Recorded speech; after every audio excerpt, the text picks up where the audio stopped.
writing, we are learning to create the rising action in our story or to write the rising action in our story by introducing the characters, the setting, and the problem. So if we look at our graphic organizer or if we look at our anchor chart, you can see that the rising action is this part of the story that's going up to the climax. All of the things in the rising action help develop the problem in the story.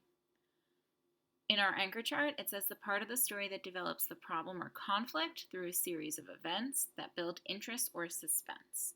So as we learn about our character or characters, as we learn about the setting, as we learn about the world that they're living in, we start to be able to understand what the problem in a story might be. Now, if you don't have a rising action that leads to a climax and you don't have a problem in your story becomes a little bit flat.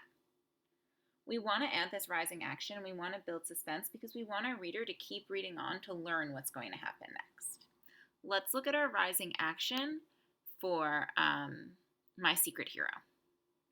The rising action, again, is the part of the story that develops to create a problem or a conflict. So first, the characters meet each other. The narrator meets Kara. The narrator starts to think to herself about becoming famous. So we start to think maybe there's some kind of conflict between that. Kara shares why she has shown herself. The unicorn showed herself to the narrator, to Cleo, because she wanted help to find the person that was hurt. And the narrator does agree to help. And I can even put in here at the beginning, the narrator wants to help. Her motivation, if we think about our previous graphic organizers, about the characters, the narrator's motivation is because she wants to be famous at the beginning.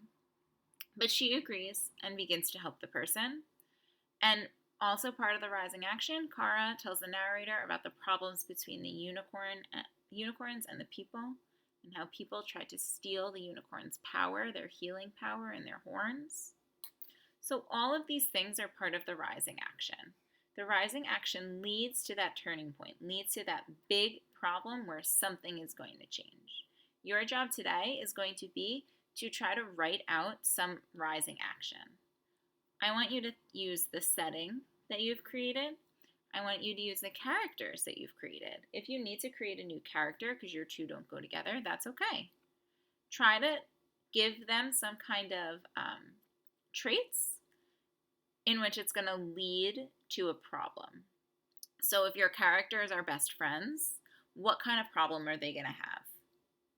If your characters are enemies or nemesises, it might be a little bit easier to see the problem that they're going to have.